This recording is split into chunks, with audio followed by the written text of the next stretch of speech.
ओम नमः शिवाय। हर हर महादेव। आप सभी भक्तों पर माता पार्वती शिव जी कृपा सदैव बनी रहे। भक्तों, आज हम सुनेंगे शिव महापुराण की कथा, अध्याय 16। इस अध्याय में ब्रह्मा जी कहते हैं, हे नारद, तदंतर मैंने शब्द, तन, मात्रा आदि सूक्ष्म भूतों को शिव में ही पंचीकृत करके अर्थात उन पांचों का परस्पर सम्मिश्रण करके उनसे स्थूल आकाश, वायु, अग्नि, जल और पृथ्वी की सृष्टि की, पर्वतों, समुद्रों और वृक्षों आदि को उत्पन्न किया। कला से लेकर युग पर्यंत जो काल विभाग हैं उनकी रचना की, उत्पत्ति और विनाश वाले और भी बहुत से पदार्थों का निर्माण किया, परंतु इससे मुझे संतोष नहीं हुआ। तब सांब शिव का ध्यान करके मैंने साधन परायण पुरुषों की सृष्टि की।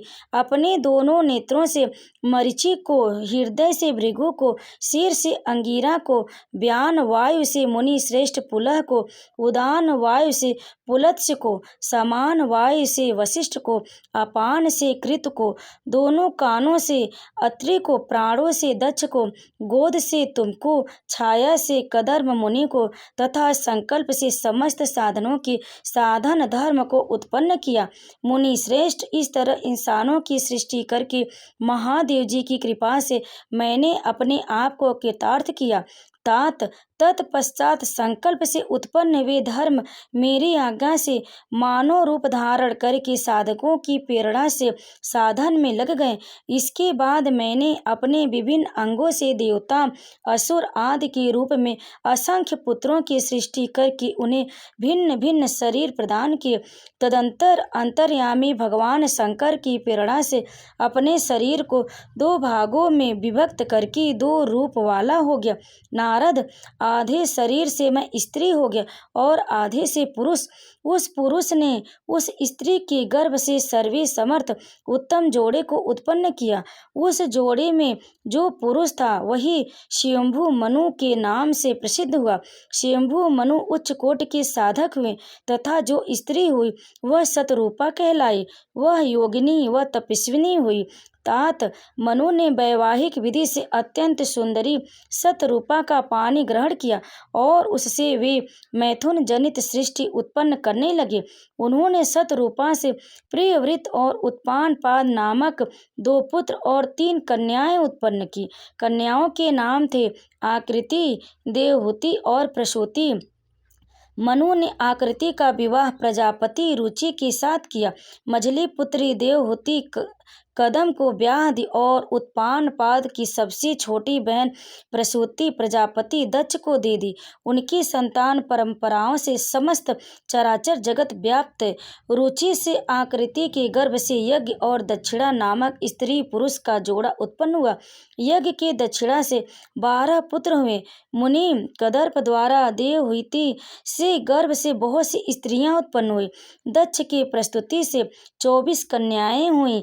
उनमें से श्रद्धा आदि 13 कन्याओं का विवाह दक्ष ने धर्म के साथ कर दिया। मुनीश्वर, धर्म की उन पत्नियों के नाम सुनो: श्रद्धा, लक्ष्मी, धरती, तुष्टि, पुष्टि, मेधा, क्रिया, बुद्धि, लज्जा, वसु, शांति, सिद्धि और कीर्ति। यह सब 13 हैं। इनमें छोटी जो शेष 11 सुलोचना कन्याएं थी उनके नाम इस प्रकार है: ख्याति, सती, संभूति, स्मृति, प्रीति, सन्नति, अनसुईया, ऊर्जा, स्वाहा तथा सुविधा। भृगु, शिव, मरीचि, ऋषि अंगिरा, मुनि पुलत्स्य, पुलक मुनि श्रेष्ठ, कृति, अत्रि, वशिष्ठ, अग्नि और पितरों ने क्रमशः इन ख्याति आदि कन्याओं का प्राणी ग्रहण किया। भृगु आदि मुनि श्रेष्ठ साधक, इनकी संतानों से चराचर प्राणियों सहित सारी त्रिलोकी भरी हुई है।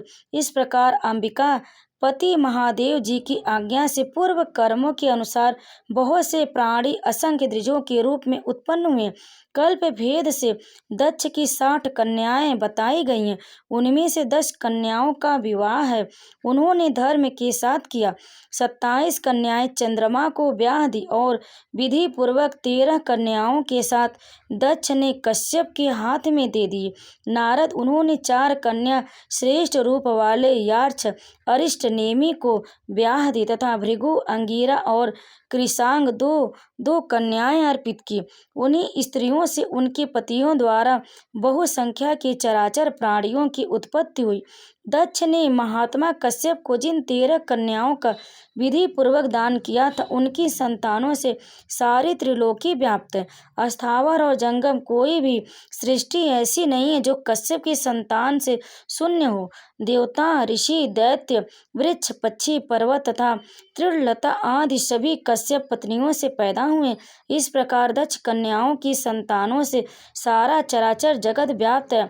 पाताल से लेकर सत्यलोक पर्यंत समस्त ब्रह्मांड निश्चय उनकी संतानों से सदा भरा रहता है, कभी खाली नहीं होता है। इस तरह भगवान शंकर की आज्ञा से ब्रह्मा जी ने भली भांति सृष्टि की।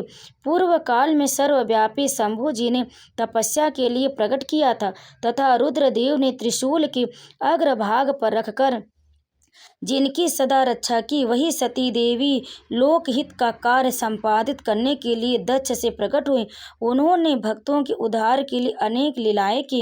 हे मुनिश्रेष्ठ, इस प्रकार देवी शिवा ही सती होकर भगवान शंकर से ब्याही गई, किंतु पिता के यज्ञ में पति का अपमान देखकर उन्होंने अपने शरीर को त्याग दिया और फिर उसे ग्रहण नहीं किया, अपने परम पद को प्राप्त हो गए। फिर देवताओं की प्रार्थना से वही शिवा पार्वती रूप में प्रकट हुए और बड़ी तपस्या करके भगवान शिव को उन्होंने प्राप्त कर लिया। मुनीश्वर, इस जगत में उनके अनेकों नाम प्रसिद्ध हैं। उनकी कालिका, चंडिका, भद्रा, चामुंडा, विजया, जयंती, भद्रकाली, दुर्गा, भगवती, कामाख्या, कामदा, अंबानी और सर्वमंगला आदि अनेक नाम हैं जो भोग और मोक्ष देने वाले। यह सभी नाम उनके गुण और कर्मों के अनुसार हैं। हे मुनिश्रेष्ठ, इस प्रकार मैंने सृष्टि कर्म का तुमसे वर्णन किया है। ब्रह्मांड का यह सारा भाग भगवान शिव की आज्ञा से मेरे द्वारा रचा गया। भगवान शिव को परम ब्रह्मा परमात्मा कहा गया। मैं विष्णु तथा रुद्र, यह 3 देवता गुण भेद से उनके रूप बताए गए। वे मनोरम शिवलोक में शिवा के साथ स्वच्छंद विहार करते। भगवान शिव स्वतंत्र परमात्मा है, वे निर्गुण और सगुण हैं। ओम नमः शिवाय। और यह अध्याय यहीं पर समाप्त हुई। भक्तों, अगर आपको यह अध्याय पसंद आए तो वीडियो को लाइक करें, शेयर करें और कमेंट में हर हर महादेव अवश्य लिखें। आगे की कथा अगले अध्याय में जरूर सुने। तब तक आप सभी पर भगवान शिव, माता पार्वती कृपा सदैव बनी रहे। ओम नमः शिवाय।